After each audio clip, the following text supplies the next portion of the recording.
All right, how's everybody doing today? Hotep, hey, this is Michael Imhotep, founder of the African History Network, host of the African History Network show. I'm a talk show host, researcher, lecturer, writer, and historian. It is Thursday, July 22nd, 2021, and we're live. So I wanted to do a preview of a exciting new online course that I'm teaching, a 10-week online course. This class starts Saturday, July 24th, 3 p.m. to 5 p.m. Eastern Standard Time. This is from the Civil War to Civil Rights and Black Power, 1865 to 1968. From the Civil War to Civil Rights and Black Power, from 1865 to 1968. And this is going to be a 10-week online course that I teach. And each week we're going to look at, this meets 10 consecutive Saturdays. Each week we'll look at an approximately 10-year period of history, starting in 1865. We have the Civil War, 13th Amendment, 40 acres and a mule, Special Field Order number 15. So we'll go through the Reconstruction Era, and we'll look at an approximately 10-year period of history each class to see how we got to where we are today. All right. And I'm going to do an overview of the online course. All right. You can register for this class at our website, AfricanHistoryNetwork.com, AfricanHistoryNetwork.com. And then also, so you can register there, and we'll post a link here also. We do the class live. All the sessions are recorded, and you can go back and watch the course over and over again. Okay, even after the course is over, you'll still have access to the course content. All right, and I do a PowerPoint presentation. We have book references, articles, video clips, etc. But to understand where we are today, how we got to this place, and what the next steps are, where do we go from here? We have to understand the history of how we got here. All right. And this is one of the reasons why this history is being attacked by Republican state legislatures. And you have the attack on the 1619 Project, attack on critical race theory, et cetera. All right. You have a lot of people who don't want us to understand this history. And this all ties into politics as well. Politics is the legal distribution of scarce wealth, power, and resources, and the writing of laws, statutes, ordinances, amendments, and treaties, their adoption, interpretation, and enforcement. Okay, so we have the information at our website, AfricanHistoryNetwork.com, AfricanHistoryNetwork.com, right on the homepage. When you scroll down, you'll see the information for my radio show, where it's 6 days a week. You'll see the information for the new online course. Click here, register here. It takes you to the next page, and click on enroll. As soon as you register, you can start watching bonus content, and you'll be ready for class on Saturday, 3 p.m. to 5 p.m. Click right here to enroll. All right.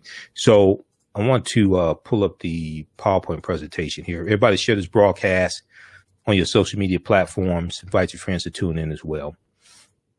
All right. So this is a preview of from the Civil War to the Civil Rights and Black Power, 1865 to 1968. Let's see here. Anytime I speak, I know I may say some things that are outside the circumference of some people's awareness. So I usually say something like this: the space inside this circle represents my realm of knowledge. Everything that I think I know about whatever I think I know is represented within the circumference of this circle. I must keep in mind that there are still things to know that exist outside the circumference of my own awareness. All right. And I got this from one of my teachers, Dr. Ray Hagins. So the reason why I say this is because oftentimes when people hear something that contradicts what they've been taught, what they believe, or what they think they know, they automatically reject it without doing any research to determine the validity of the new information that they're learning. And at the same time, they usually don't use that same level of scrutiny to analyze, critique, or reevaluate what it is they believe or what they think they know. So just because you know everything that you know about whatever, just because you know everything that you know about whatever you think you know does not mean you know everything there is to know about whatever you think you know. Okay, there's still things that exist outside the circumference of your own awareness. And when we study this history, what we're going to see is how these events are related. Historical events don't happen in a vacuum. They are the culmination of a sequence of historical events. So we'll start in 1865. Okay. And in the class, we're going to start basically January 1865. And we'll do a little recap to see how we got to the Civil War. Civil War starting April 12, 1861 with the attack on Fort Sumter in South Carolina. But we look at the Reconstruction era, and we'll go look in January 1865 with Special Field Order number 15 and 40 acres and a mule. But for a 14-year period, the U.S. government took steps to try and integrate the nation's newly freed African-American population into society. Between 1863 and 1877, the U.S. government undertook the task of integrating nearly 4 million formerly enslaved people into society after the Civil War bitterly divided the country over the issue of slavery. A white slave-holding South that had built its economy and culture on slave labor was now forced by its defeat in a war that claimed 620,000 lives to change its economic, political, and social relations with African Americans. Okay. So we're dealing with the Reconstruction era. And then we're also going to talk about the Compromise of 1877 that ended Reconstruction, which was an agreement between Republicans and Democrats to allow Rutherford B. Hayes to become the Republican candidate for president, to allow him to become president, Rutherford B. Hayes. And in exchange, he would remove the remaining Union troops out of the South, which were to a certain extent protecting the rights of African Americans. And this allowed the white supremacists, allowed the Democrats to take full control back of these southern states, these former Confederate states. This ends Reconstruction and ushers in the period of Jim Crow, the Jim Crow era. And then we're going to see that the Jim Crow law cemented with the 1896 Plessy versus Ferguson U.S. Supreme Court case. But this was Republicans and Democrats conspiring against African Americans. Now, historian Eric Foner, author of the book Reconstruction, America's Unfinished Revolution, 1863 to 1877, said, quote, the Civil War destroyed the institution of slavery, ensured the survival of the Union, and set in motion economic and political changes that laid the foundation for the modern nation. Now, during Reconstruction, the United States made its first attempt to build an egalitarian society on the ashes of slavery. So we'll look at 40 Acres and a Mule, Special Field Order number 15, issued January 16th, 1865. And this, contrary to popular belief, this did not apply to all former slaves. Okay, and this is before the Civil War ends, a few months before the Civil War ends. This did not apply to all former slaves. It did not apply to all the land in the South. This is applied to coastal land in South Carolina, Georgia, and Florida. Coastal land in South Carolina, Florida, and Georgia. Now, the phrase 40 acres and a mule evokes the federal government's failure to redistribute land after the Civil War and the economic hardship that African Americans suffered as a result. As northern armies moved through the South at the end of the Civil War, African Americans began cultivating land abandoned by whites. Rumors developed that land would be seized from Confederates and given or sold to freedmen. Okay, the former slaves, freedmen. Okay, you hear them referred to as freedmen or the black freedmen. You have the Freedmen's Bureau. You have the you refer to them as black freedmen's, the Freedmen's Bank, things like this. Okay, you have the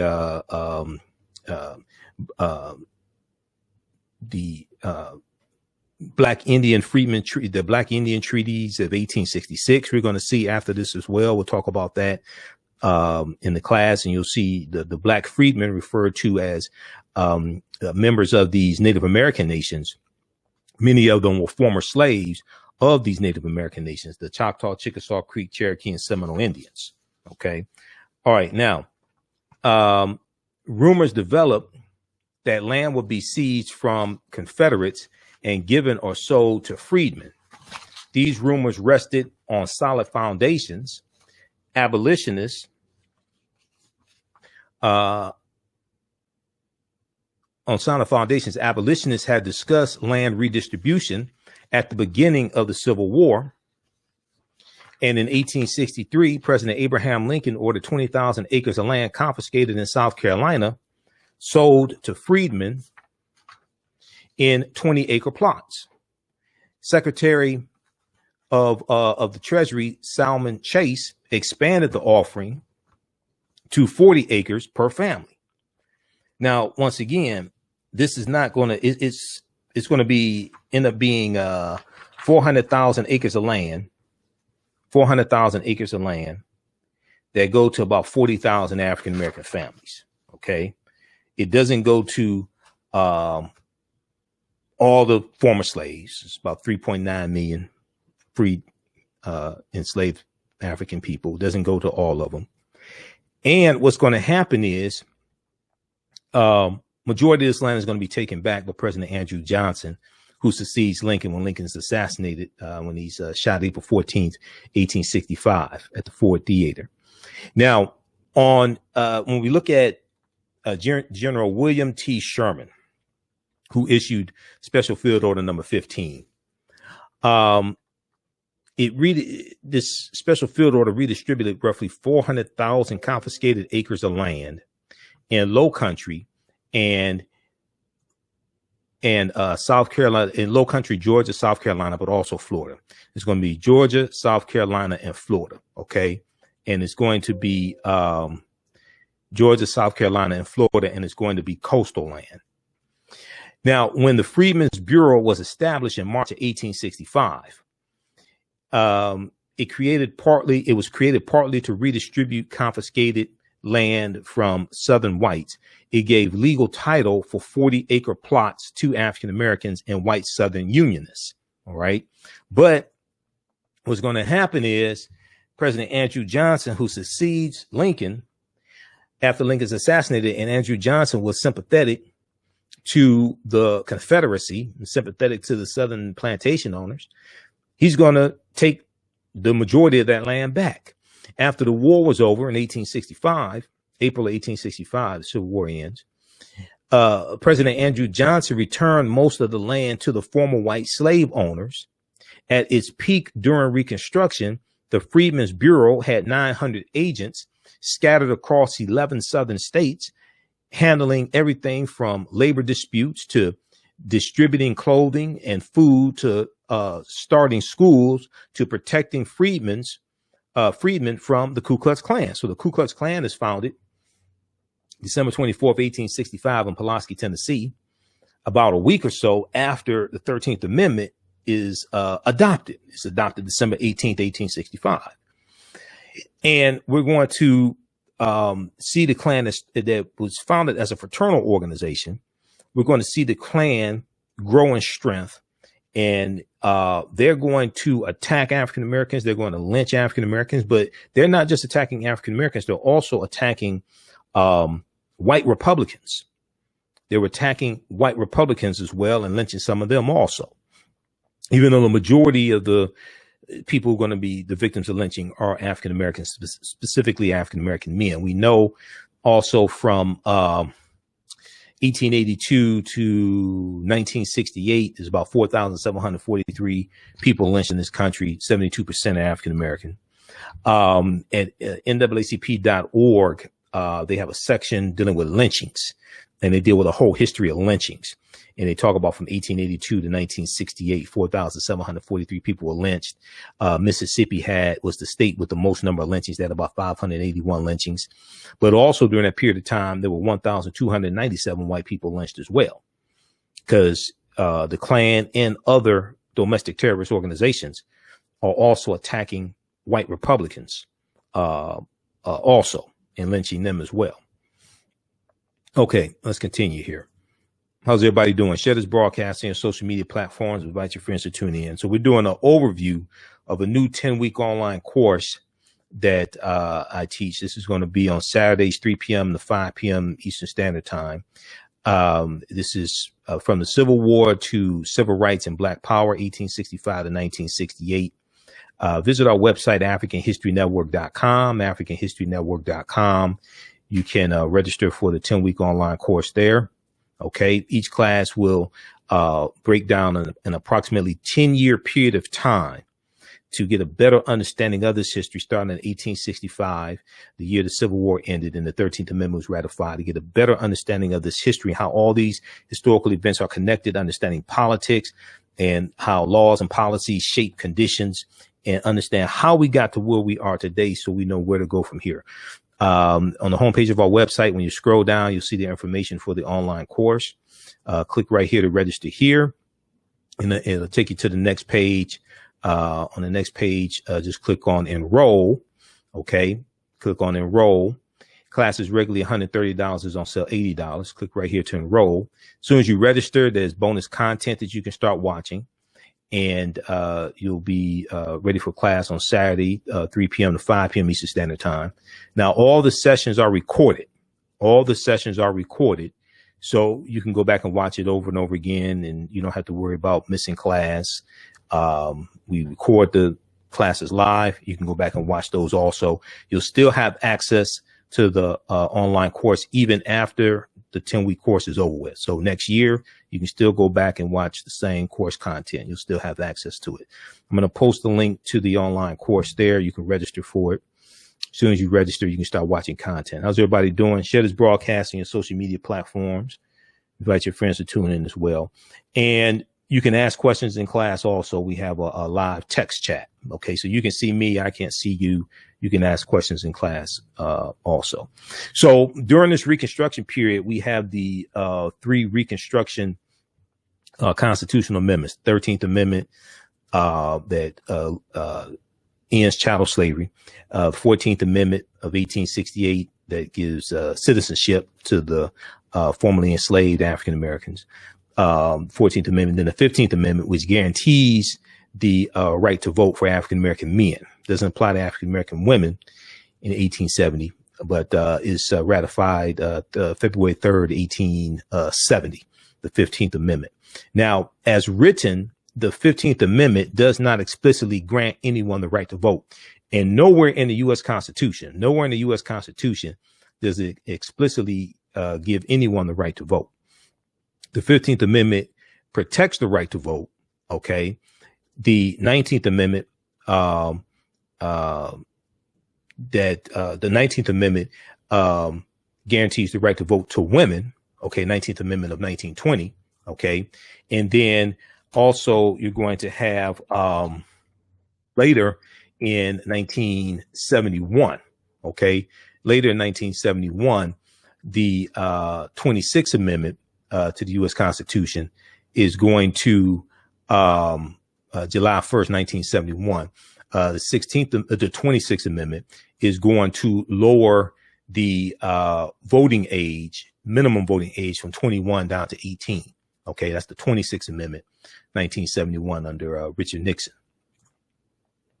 All right. So, the 15th Amendment prohibits federal and state governments from placing restrictions on voting based on 3 criteria: race, color, and previous condition of servitude. Okay. Enslavement. The entire amendment is 2 sentences long. Section 1 of the 15th Amendment says the right of citizens of the United States to vote shall not be denied or abridged by the United States or by any state on account of race, color, or previous condition of servitude. Section 2 says the Congress shall have power to enforce this article by appropriate legislation. The Congress shall have power to enforce this article by appropriate legislation. And read this article here from the Smithsonian Institute, americanhistory.si.edu. Does an amendment give you the right to vote? Does an amendment give you the right to vote? This is from February 3rd, 2020. And it talks about how nowhere in the U.S. Constitution does it explicitly give anyone the right to vote. So you have the 15th Amendment that guarantees the right to vote. And then you have the 19th Amendment that guarantees the right to vote to women, and the 26th Amendment. But the 19th Amendment, the 26th Amendment, that language is based upon the 15th Amendment. Okay. All right. Take a look at this here. take a look at this here, and we'll be back in just a minute.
All right, let's continue here. Okay, so we have the 15th Amendment of 1870 to the U.S. Constitution that guaranteed the right to vote. 15th Amendment of 1870 guaranteed that the right to vote could not be denied based on race, color, or previous condition of servitude. The amendment complemented and followed in the wake of the passage of the 13th Amendment and 14th Amendments, which abolished slavery and guaranteed citizenship, respectively, to African Americans. The passage of the 15th Amendment and its subsequent ratification, February 3rd, 1870, effectively enfranchised African American men while denying the right to vote to women of all colors.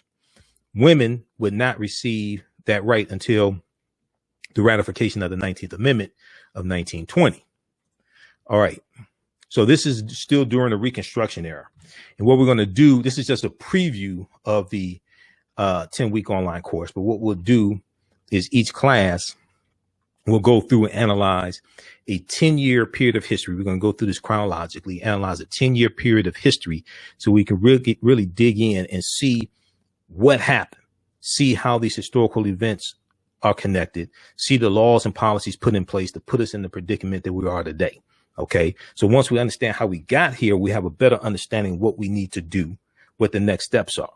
And we can see politics is the legal distribution of scarce wealth, power, and resources, and the writing of laws, statutes, ordinances, amendments, and treaties, their adoption, interpretation, and enforcement.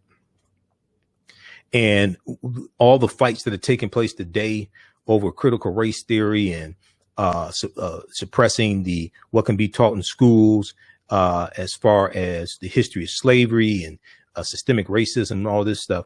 A lot of this has to do with not understanding history and people wanting to keep certain people from understanding history also.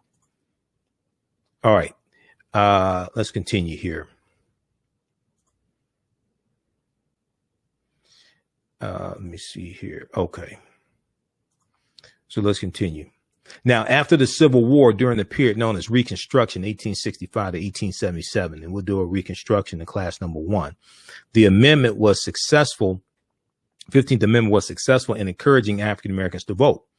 Many African Americans were even elected to public office during the 1880s in the states that formerly had constituted the Confederate States of America. Okay. And even in the 1870s, because Hiram Rhodes Revel becomes first U.S. Senator and only U.S. Senator in Mississippi in 1870. Okay. Now by the 1890s, however, efforts by several states to enact such measures as poll taxes, literacy tests, and grandfather clauses, in addition to widespread threats and violence, had completely reversed those trends. So we're going to see a total attack on the rights of African Americans, especially after Reconstruction ends in 1877. Okay, we're going to see these southern states work to just take back the advances and gains that we made. During Reconstruction, you're going to have about 2,000 African American men elected to public office. In South Carolina, in South Carolina during Reconstruction, the majority of the state legislature in South Carolina was African American men, the majority of them. Okay. And we know in Mississippi, the majority of the population in Mississippi during the Reconstruction era in the 1880 and early 1890s, the majority of the population in Mississippi were African Americans. This is a legacy of slavery. When we look at the Great Migration, okay, and we look at, even though the Great Migration starts in 1915, about 1915, if we look at 1910 and we look at 1900, 90% of African Americans lived in the South. 90% of African Americans lived in the South in 1900. It wasn't because we loved the heat. That's a legacy of slavery. You're talking about 1900. You're talking about 35 years after chattel slavery ends in the end of the Civil War. Okay, so by the 1890s, however, efforts by several states to enact such measures as poll taxes, literacy tests, and grandfather clauses, in addition to widespread threats and violence, had completely reversed those trends. By the beginning of the 20th century, nearly all African Americans in the states of the former Confederacy were again disenfranchised. So if we look at this here, we look at the Mississippi State Constitution of 1890, Mississippi State Constitution of 1890, and the Mississippi State Convention. There's an article, if you watch my show, you see me refer to this article before. There's an article from Washington Post called The Mississippi Plan to Keep Blacks from Voting in 1890. We came here to exclude the Negro. The Mississippi Plan to Keep Blacks from Voting in 1890. We came here to exclude the Negro. And this deals with the effort in Mississippi to suppress the African American vote. Now, this article is from May 1st, 2021. May 1st, 2021. And at this Mississippi State Convention, when they're going to vote on the Mississippi State Constitution, the convention was presided over by a white county judge named Solomon Saladin Calhoun. Solomon Saladin Calhoun. And he put the voting issue bluntly. He said, let's tell the truth if it burst the bottom of the universe. Let's tell the truth if it burst the bottom of the universe. He said, we came here to exclude the Negro. Nothing short of this will answer. We came here to exclude the Negro. Nothing short of this will answer. They're trying to disenfranchise 1890 in Mississippi. They want to disenfranchise African Americans from being able to vote because we were voting African Americans into office. They're trying to lock us back into a subservient position. And one of the things that these Southerners resented is that now you have former slaves being elected to office, and they're making decisions that impact everybody. And they're trying to lock us back into a subservient position. It's also going to be during this period of time that you're going to see the majority of the Confederate monuments built as well. Okay, well, I'll show you a graph that deals with that, because I've done an entire lecture dealing with the history of the Confederate monuments also. All right, how's everybody doing? Share this broadcast on your social media platforms. How y'all like this type of information? This is a preview once again of a new 10-week online course that I'm teaching on Saturdays, 3 p.m. to 5 p.m. Eastern Standard Time, called From the Civil War to the Civil Rights and Black Power, 1865 to 1968. Each class will go through and analyze a 10-year period of time in history. We're going to go through chronologically and see what happened after slavery ended, how we were accumulating land, how we were building communities. We're going to have the Reconstruction in 1877. We're going to have the Jim Crow era instituted. We have a reversal of these rights. We have land stolen. We have domestic terrorism taking place. And then we're going to deal with the Mississippi State Convention of 1890 and Mississippi State Constitution in 1890, the Louisiana State Constitution in 1898, Grandfather Clause in 1898, Plessy versus Ferguson 1896, U.S. Supreme Court case. We'll look at things like the Ku Klux Klan Act of 1871, and we're going to the 1900s. One of the things that causes African Americans to leave the South is not just the Great Migration. It's not just World War I. It's also the boll weevil attack in the late 1800s, late 1890s, early 1900s, and the boll weevil migrating from Central America, like Mexico, into the southern states, and it's attacking cotton crops and destroying cotton crops, which forces many African Americans to leave the South and go up north looking for better opportunities as well. Okay, so we're going to deal with this chronology of history. All right, let's continue here. So this is just a brief overview of the 10-week online course. And I do a PowerPoint presentation in the course. We have video clips, book references, articles, all types of things like this. All right. So we were talking about the Mississippi State Constitution of 1890. And what's going to happen is that we're going to see other states start adopting what Mississippi puts in place. Now, delegates eventually adopted a literacy test and poll tax geared to suppress the African American vote in the state with a black majority. Mississippi, the majority of the population of Mississippi was African American. They're going to vote at this state convention to institute poll taxes and literacy tests in an effort to disenfranchise African Americans. It was called the Mississippi Plan. The Mississippi Plan. And this plan became the model throughout the South, part of a raft of racially oppressive Jim Crow laws that ended Reconstruction. Okay. All right. Now you have Texas. Okay. In 1876, we're going to see something similar in the Texas State Constitution that leads to all white primaries, like the all white primaries in 1918. Now, Mississippi's 1890 convention sought to find a way around the 15th Amendment to the U.S. Constitution, which guaranteed the right to vote for African American men. Just 2 decades earlier, Mississippi state legislature had made history by electing Hiram Rhodes Revels to the U.S. Senate.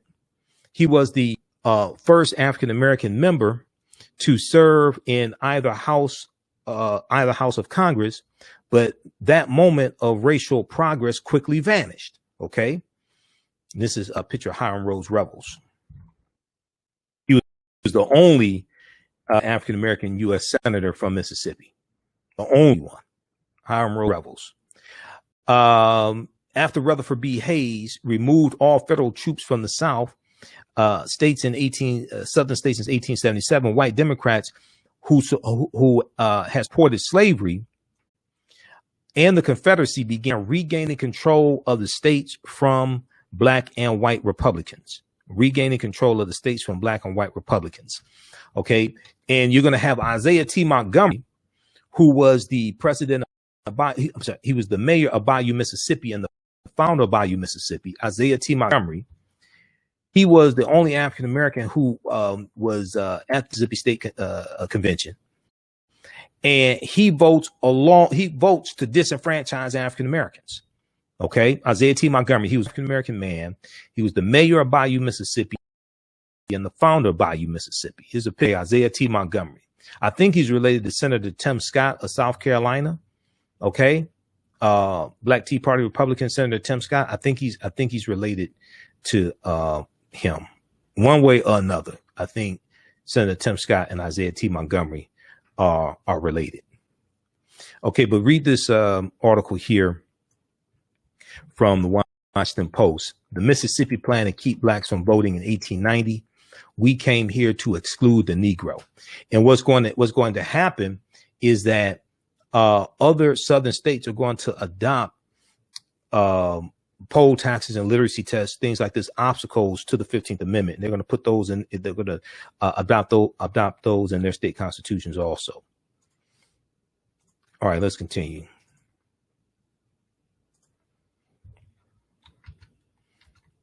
So poll taxes in federal elections were abolished by the 24th Amendment of 1964, the 24th Amendment to the U.S. Constitution of 1964. And in 1966, the U.S. Supreme Court, 1966, the U.S. Supreme Court extended the ban to state and local elections. Now, the Voting Rights Act of 1965, August 1965, abolished prerequisites to registration and voting, and also allow for federal preclearance of changes in election laws in certain covered jurisdictions, including 9 mostly southern states. All right. In Shelby County versus Holder, U.S. Supreme Court case of 2013, which guts Section 5 of the Voting Rights Act. OK, the Supreme Court struck down the section of the Voting Rights Act that had been used to identify covered jurisdictions, effectively making the pre-clearance requirement unenforceable. So what the pre-clearance stated in the 1965 Voting Rights Act is that states and districts that had a history of putting obstacles in the way of African Americans voting, like the poll taxes and literacy tests and things like this, and had intimidation, etc. If they want to make any changes to polling locations, the hours that polls are open, how many weekends you can have souls to the poll voting, how many days you can have early voting. If they want to make any changes, they had to get approval from a federal judge. This is the pre-clearance. OK, and that protected a lot of the rights of African Americans. When that was struck down in 2013, U.S. Supreme Court case Shelby County versus Holder, within 24 hours, you had states starting to pass new voter ID laws, because as soon as the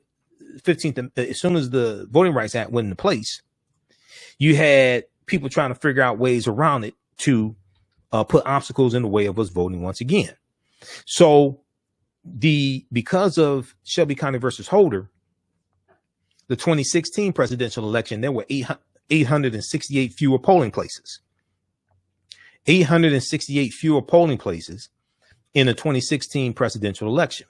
There was and this is directly tied to the Voting Rights Act being weakened by the Shelby County versus Holder U.S. Supreme Court case. See, a lot of people don't understand how all of this is connected. There was an article from November 4th, 2016. OK, 4 days before the presidential election, 2016. There's an article from thenation.com by Ari Berman. Name of this article: there are 868 fewer places to vote in 2016 because the Supreme Court gutted the Voting Rights Act. And he goes through and shows how all this is related. OK, so you have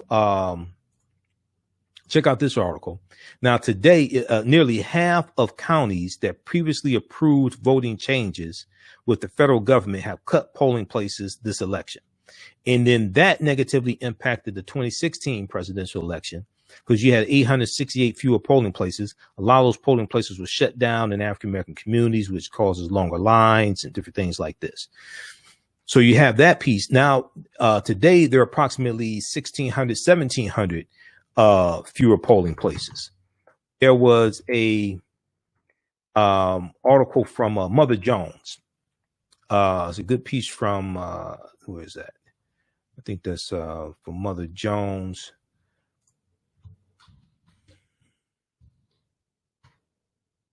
About 1,600 fewer polling places, probably now 1,700. This piece here from September 10th, 2019. September 10th, 2019.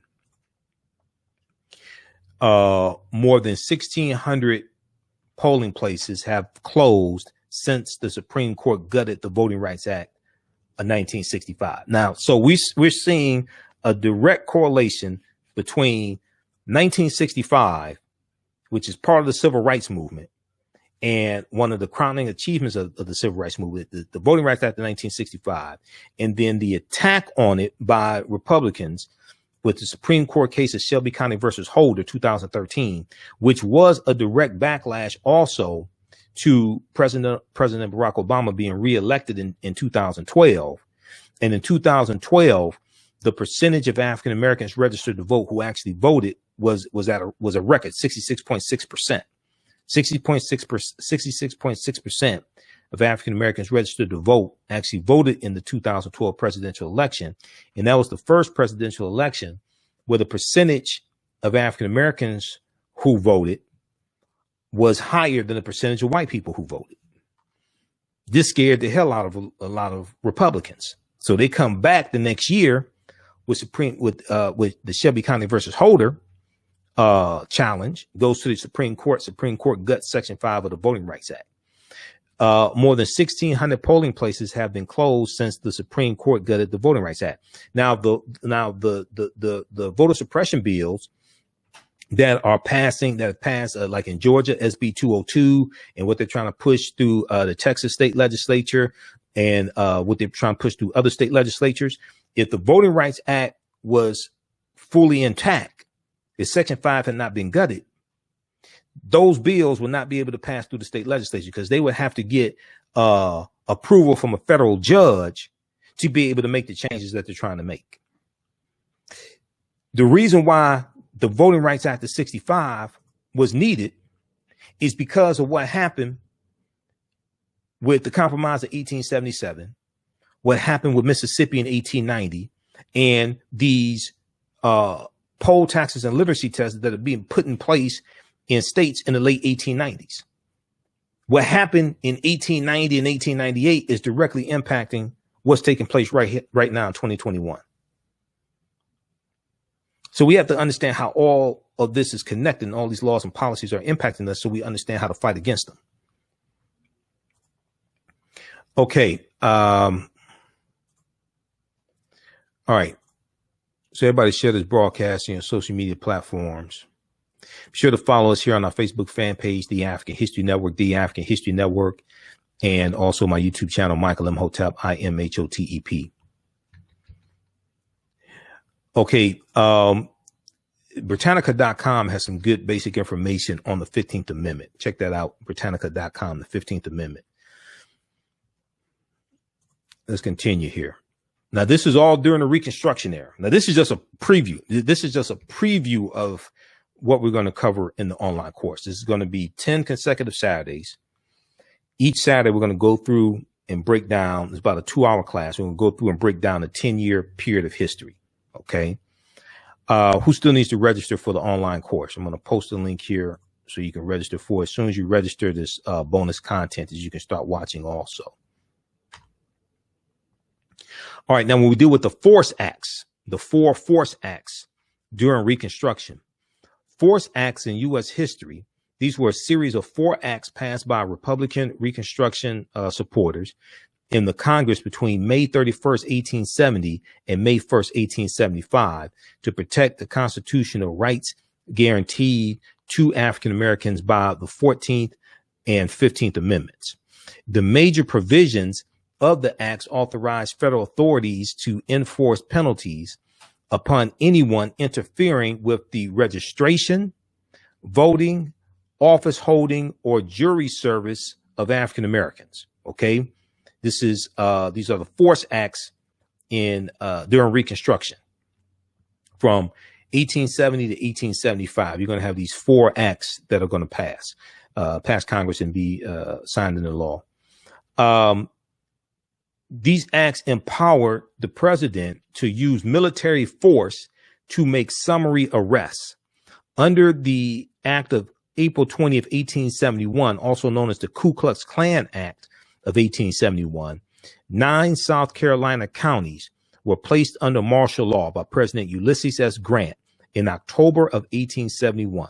October of 1871, because see, the Klan was killing and terrorizing African Americans so much, they were attacking African Americans in elected office, things like this. So President Ulysses S. Grant declared martial law in 9 South Carolina counties under the Ku Klux Klan Act of 1871.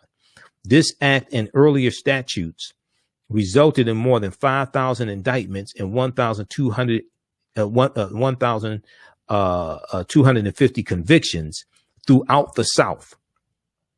In subsequent Supreme Court decisions, various sections of the acts were declared unconstitutional. So that's in 1883, U.S. Supreme Court strikes down some portions of the 1871 Ku Klux Klan Act, but it's still in effect today. It's still on the books today. Read this piece here from Britannica.com, Force Acts. And this deals with the Reconstruction Era as well. Okay, now the Ku Klux Klan Act of 1871, ratified in 1868, defines citizens. I'm sorry, the 14th Amendment of ratified in 1868 defines citizenship and guaranteed due process and equal protection of the law to all. Vigilante groups like the Ku Klux Klan, however, freely threatened African Americans and their white allies in the South and undermined the Republican Party's plan for Reconstruction.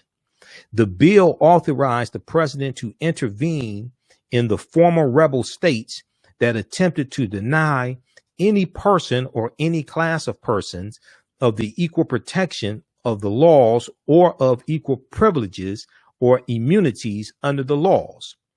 To take action against this newly defined federal crime, the president could suspend habeas corpus, deploy the U.S. military, or use, quote, other means as he may deem necessary, end quote.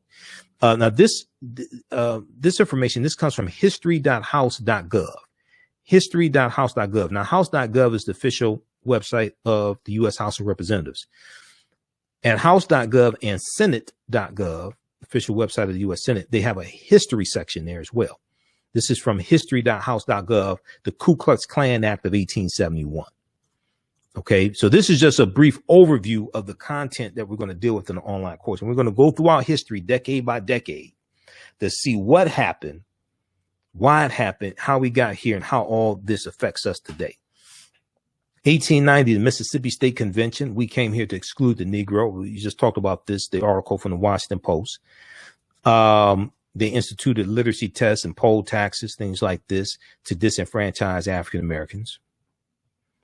Now, James Vardaman, in 1890, served in the Mississippi State Legislature.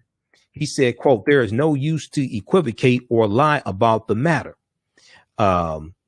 And he was in the Mississippi State Legislature at the time of the Mississippi State Convention, and later became governor of the state of Mississippi. He said, "In Mississippi, we have in our Constitution legislated against the racial peculiarities of the Negro. When that device fails, we will resort to something else," end quote. Now, the impact of the legislation was swift, of the Mississippi State Constitution of 1890.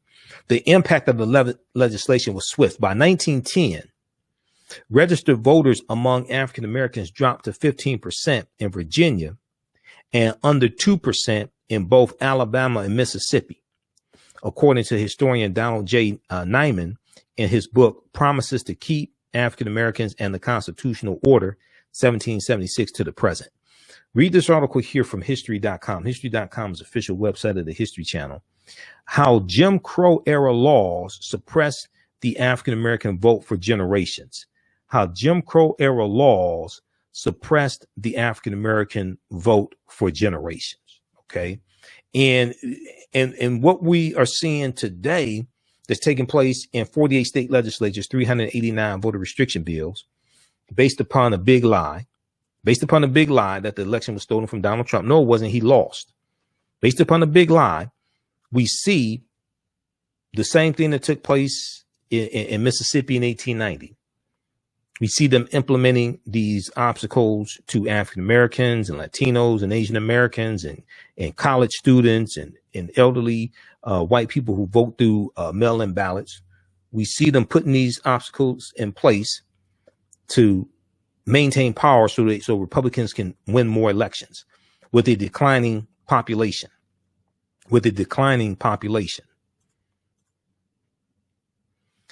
Now, these restrictions are also going to lead to all white primaries. And we're going to see all white primaries like in Texas. Okay. In the Texas state constitution, they had a phrase called purity of the ballot box, purity of the ballot box. And this was brought to light a couple months ago because of the debate that took place in the Texas State House. Let me see here. We got that. All right. But what are all right primaries? When literacy tests, poll taxes, and grandfather clauses, and the many other ways to circumvent the 15th Amendment did not work to suppress African-American voter turnout, white legislators in several southern states used all white primaries to all but eliminate African-American voters' presence in the electoral process. After a white election official blocked an African-American man named Lonnie E. Smith the right to vote in the 1940 Texas Democratic primary, the NAACP's Thurgood Marshall and William H. Hastie, Hastie, challenged the case all the way to the U.S. Supreme Court. In 1944, the U.S. Supreme Court ruled in the case Smith versus Allwright that the Texas white primary system was unconstitutional, that the Texas white primary system was unconstitutional. This goes back to the Texas state constitution of 1876. And there was an article here from Washington Post that I referenced that deals with the purity of the ballot box. I'm trying to find that article here from the Washington Post. We'll try to pull that up so you can see that. Because all of this history is connected. And when we study this, we get to see how historical events don't happen in a vacuum. They are the culmination of a sequence of historical events that lead to larger events taking place. You know, I've been talking about how Haiti, Jamaica, and Cuba are all in the news. And these are all countries. These are all islands that Christopher Columbus conquered in 1492 and 1494 on behalf of the Spanish crown. We're still feeling the effects of that Spanish conquest, and then later the British taking over Jamaica and the French taking over Haiti, Saint Dominique, Haiti, which is the western portion of the island that Hispaniola was on. Saint Dominique becoming Haiti. We're still feeling the effects of what happened a little over 500 years ago. Let me pull up this article here in the Washington Post.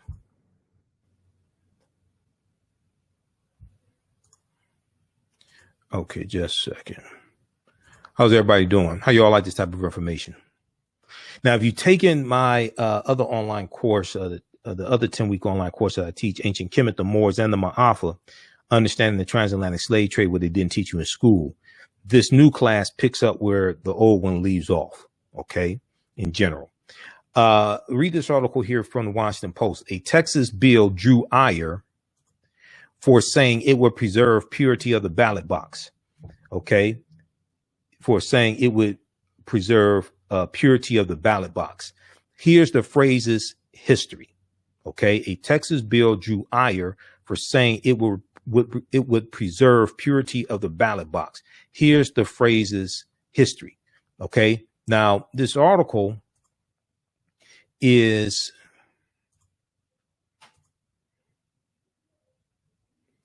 let's see here.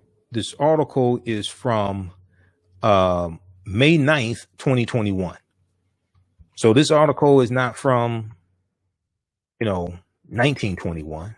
This is from May 9th, 2021. This is how, and the debate took place in the Texas State House. Okay. This is how recent this stuff is. And we're still feeling the effects of what took place 1876. And when you study the history of Texas, and Texas comes into the Union in 1845 as a slaveholding state, and after winning its independence from Mexico in 1836. And then 1846, the following year, after 1845, 1846, you have the Mexican-American War of 1846 to 1848. And then the U.S. is going to get Colorado, Arizona, New Mexico, California, Utah, and Nevada because of the Treaty of Guadalupe Hidalgo of 1848, which ends the Mexican-American War. The U.S. is going to get all that land for about $15 million. Mexico loses 1/3 of their land because of that treaty. But the U.S. wants to basically take over the entire North American continent. So you're going to see this land expansion. This is after the Louisiana Purchase of 1803, which doubles the territory of the U.S. And they bought the land from France for $15 million. They bought the land from France, but France stole the land from Native Americans and Africans who were here. France had no authority to sell that land. France sold 828,000 square miles of land for less than 3 cents an acre. France had no authority to sell that land. They stole the land. So you have one thief buying the land from another thief. So in Texas, for example, the state legislature gave the Democratic Party the authority to set its own rules. The party determined that it was for white voters only, excluding African Americans from its elections and effectively making local electoral policies dominated by one party that upheld Jim Crow laws. Okay. See, this is dealing with the all white primaries that Texas was having. All right. So this is just a sample of the type of information that we're going to deal with. We're going to take you through our history so we can better understand this. And each class will go through and analyze approximately 10-year period of time. We'll go through decade by decade. Okay. I'm going to post a link here. You can register for this new 10-week online course. We have the information at our website, AfricanHistoryNetwork.com, AfricanHistoryNetwork.com. From the Civil War to the Civil Rights Movement and Black Power, 1865 to 1968. And this is going to be Saturdays, 3 p.m. to 5 p.m. Eastern Standard Time. Okay, 3 p.m. to 5 p.m. Eastern Standard Time. First class is Saturday, July 24th, 2021. If you go to our website, AfricanHistoryNetwork.com, scroll down the page, you'll see the information for the online course. Below it, you'll see the information for the other 10-week online course that I teach, where we deal with thousands of years of history, ancient Kemet, the Moors, and the Ma'afa, understanding the transatlantic slave trade, what they didn't teach you in school. And we deal with thousands of years of history and what led up to the transatlantic slave trade taking place. And we deal with ancient Africa, ancient Kemet, Nubia, Ethiopia, Ghana, Songhai, Mali. We deal with the 800-year occupation of Europe by the Africans known as the Moors, and the African presence in the land we call the United States of America, going back at least 51,700 years ago, and in South America going back at least 56,000 years ago. And one of the books that I reference is The First Americans Were Africans, Documented Evidence, by my friend Dr. David Imhotep, who actually spoke to our class. So June 12th, when I taught this class previously, early in the year, June 12th, he spoke to my class, and we have that archived also. So when you register for ancient Kemet, the Moors, and the Ma'afa, understanding the transatlantic slave trade, you'll get that archived content also. Okay. All right. So you can register for both online courses if you like at our website, AfricanHistoryNetwork.com. But when you click on register here, it takes you to the next page. And this is from the Civil War to Civil Rights and Black Power. Click on enroll. And as soon as you register, you can start watching the bonus content, and you can join us in class on Saturdays, 3 p.m. to 5 p.m. Eastern Standard Time. The class is regularly $130 is on sale $80. And like I said, all the content is archived as well. We do the class live, but the content is archived. So if you miss any of the class or anything, you can go back and watch it over and over again, and you still have access to the content even after the course is over with.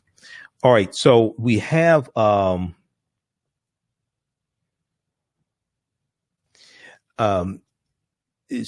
this in Texas here, and we're going to see similar things in other former Confederate states.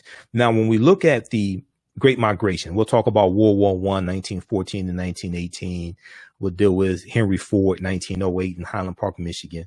But the Great Migration is going to change this country. Great Migration is going to change this country. Directly related to slavery and Jim Crow and the domestic terrorism that's taking place, but also the boll weevil attack of the late 1890s and the early 1900s on cotton crops. But the Great Migration was the relocation of more than 6 million African Americans from the rural South to the cities of the North, Midwest, and West from about 1916 to 1970, 1915, 1916 to 1970. Okay, the Great Migration. And the Great Migration is going to change the history of this country also. Now, at this time, about 90% of African Americans lived in the South. Okay, it's important to know that, once again, as a legacy of slavery. Now, I want to, before I forget, I want to look at this piece here from, I want to look at this piece dealing with the lynchings, okay? And this deals with the Confederate monuments, I should say, the Confederate monuments, the real story behind the Confederate monuments. So you have these debates taking place over Confederate monuments. Should they stay? They're part of our heritage, things like this, where they're honoring traitors to the Union, number one.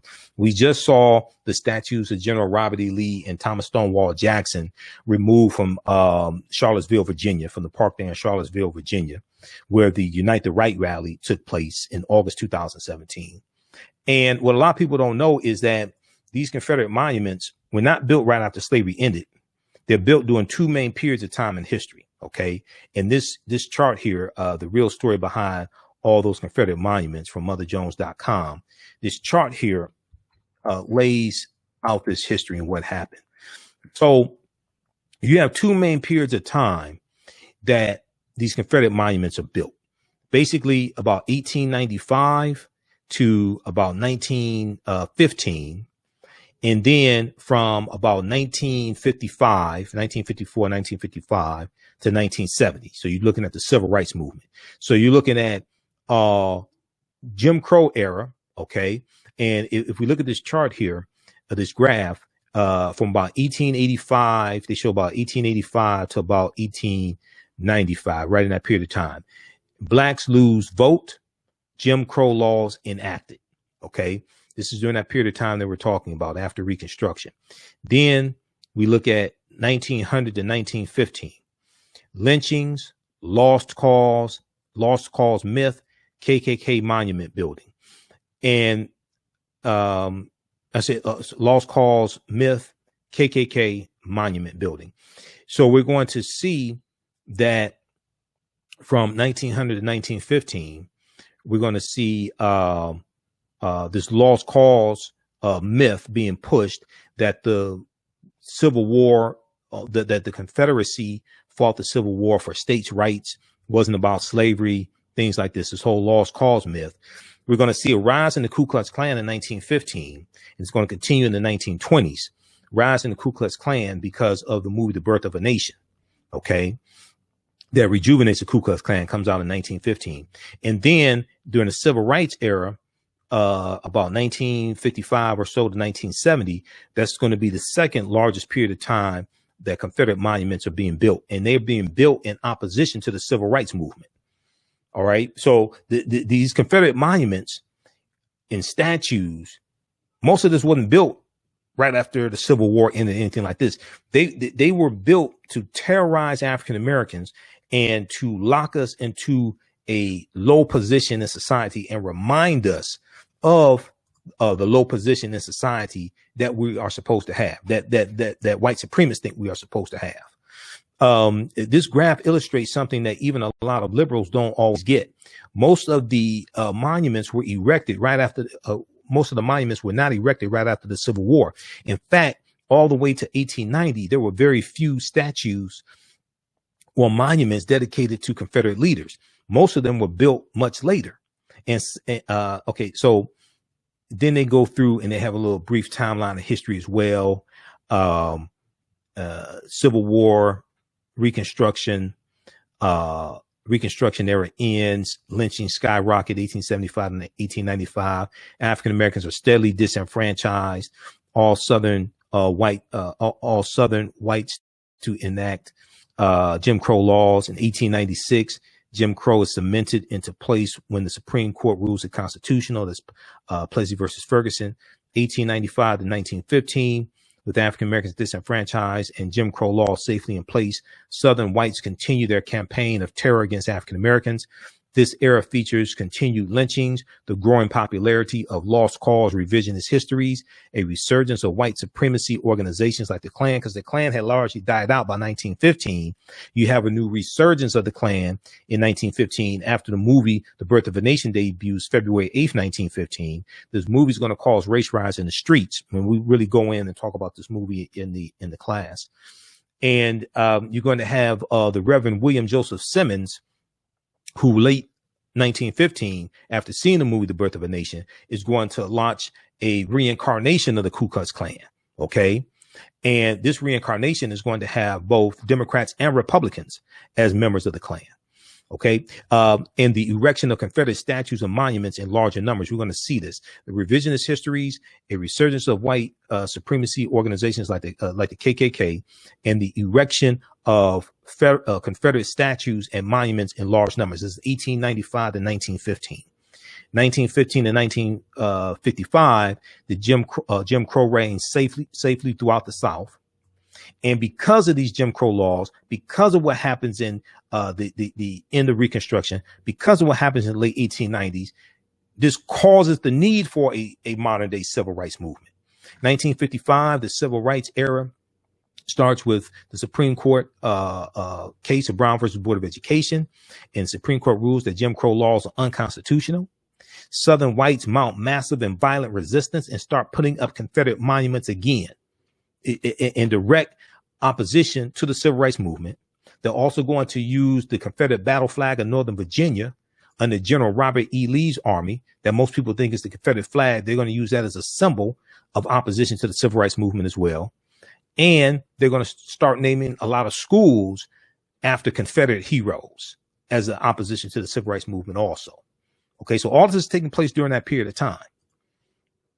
And a lot of those monuments are still up today.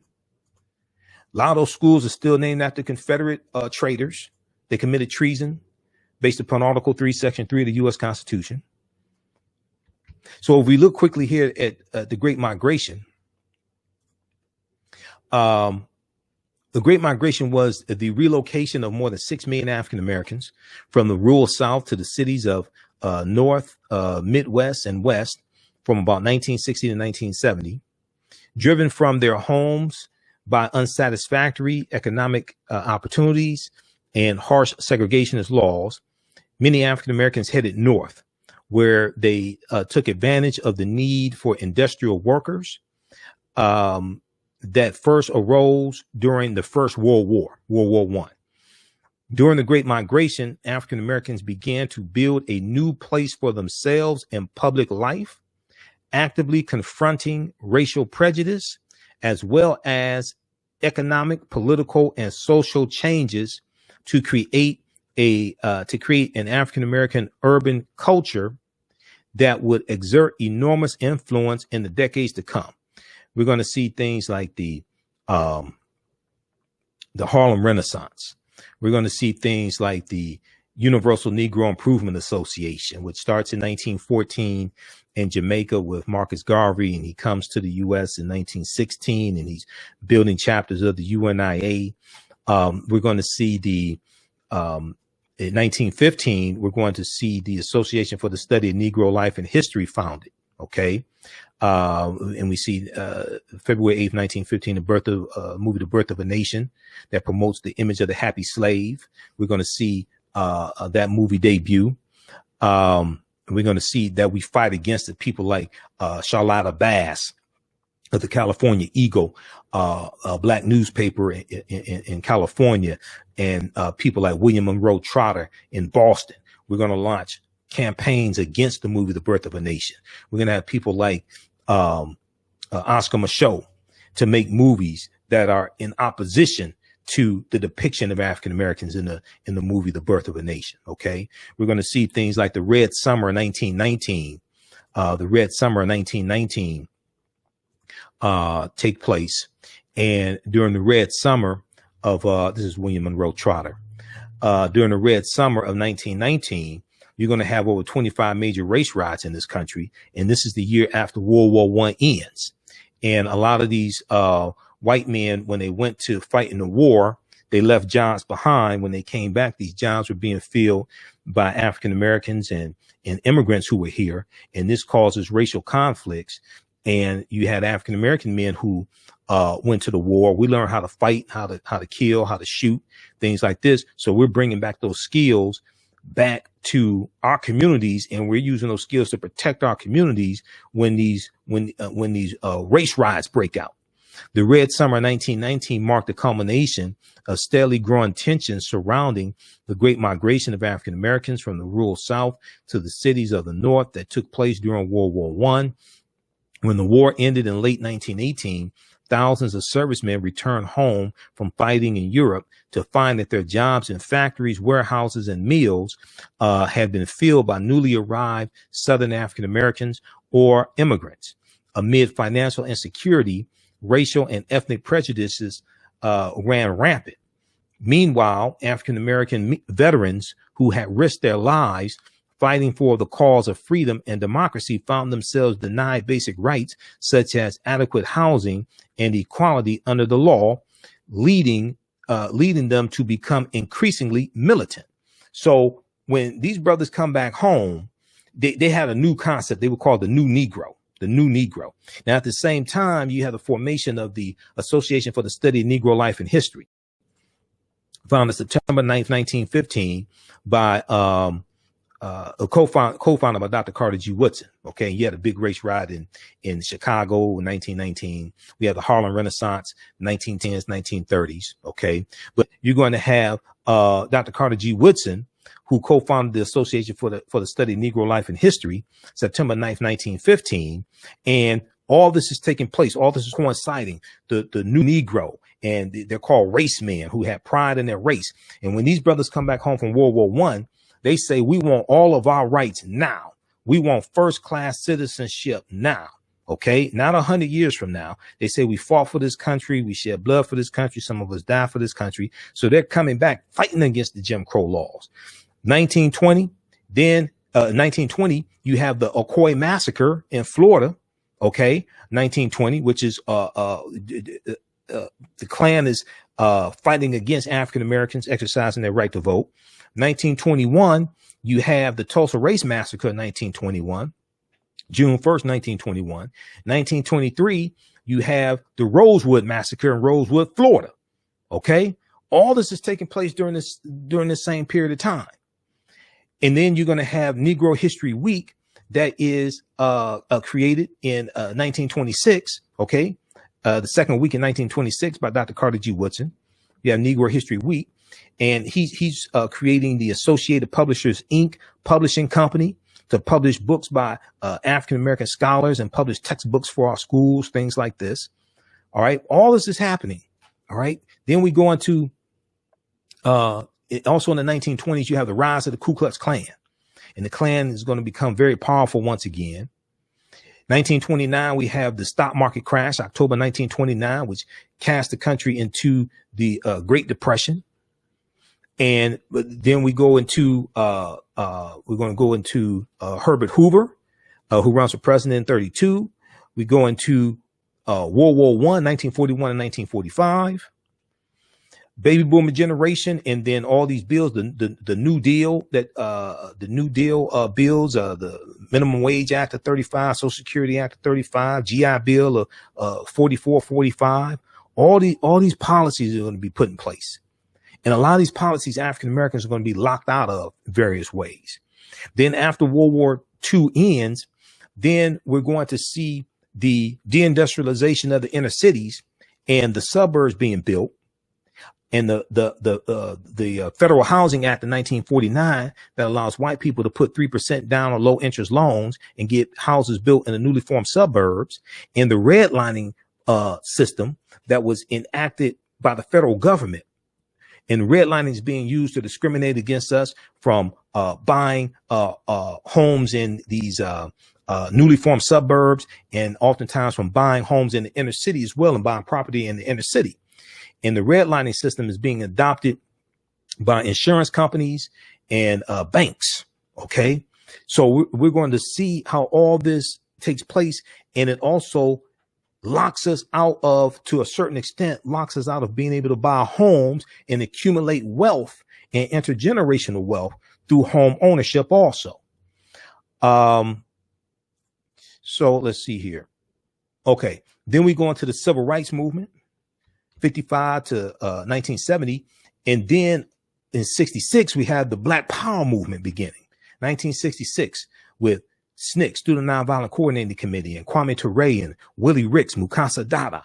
Okay. And the March Against Fear, June 26, 1966 in Mississippi. And then the Black Panther Party for Self-Defense, founded in October 1966, Huey P. Newton and Bobby Seale. So we're going to, each class, we're going to analyze approximately a 10-year period of time to get deep into this history and understand what happened and how we got here. We deal with, Malcolm X and Dr. King and then Malcolm leaving the Nation of Islam March 8th, 1964, and meeting Dr. King March 26, 1964, and Malcolm in his Hajj to Mecca, and then Malcolm forming the Organization of Afro-American Unity and his By Any Means Necessary speech, June 28th, 1964 also. So this is going to be a very, very important class. This is going to be, you're going to learn a ton of information in this class. Hopefully you learn something here from this preview, but you're going to learn a ton of information in this class. You can use this with your children also. All right. I would say the content is PG-13. You can use this with your children as well. And we're going to see how laws and policies shape conditions and how movements take place as a response to laws and policies, and how all of this is connected. Politics is the legal distribution of scarce wealth, power, and resources, and the writing of laws, statutes, ordinances, amendments, and treaties, their adoption, interpretation, and enforcement. And racism is a system of advantage and privilege distributed based upon race, coming out of the ideology of European white supremacy. So once again, visit our website, AfricanHistoryNetwork.com. You scroll down the page, right on the homepage, we have the information. You can register for this 10-week online course. It's going to be Saturdays, 3 p.m. to 5 p.m. Eastern Standard Time, from the Civil War to the Civil Rights Movement and Black Power, 1865 to 1968. Click right here on register here. It takes you to the next page. And then on the next page, click on enroll. And as soon as you enroll, you can start. We have archived content that you can start watching. We have classes 1, 2, and 3 of the first 10-week online course that I teach, called Ancient Kemet, the Moors, and the Ma'afa, Understanding the Transatlantic Slave Trade, what they didn't teach you in school. In that class, we deal with thousands of years of history and what led up to the transatlantic slave trade taking place. So we have classes 1, 2, and 3 archived there as a bonus for you also. You'll also get the 2.5-hour lecture that I did June 16th, 2021, dealing with the real history of Juneteenth. Okay, you're going to get that as a bonus with this new online course. Also, it'll be in digital download format. Okay, and then there was a if you saw my show recently, and we're on Monday through Friday, 11 p.m. to 12 midnight Eastern Standard Time, and Sundays, 9 p.m. to 11 p.m. Eastern Standard Time, the African History Network show. You may have seen a article that I dealt with, that dealt with a wall that was built in Detroit. Okay, it dealt with a wall that was built in Detroit, and this wall separated black from white. Okay, this wall separated black from white in Detroit, and it also segregated opportunity. Okay, it also segregated opportunity in Detroit as well. And kind of pull it. Okay, yeah, built to keep black from white.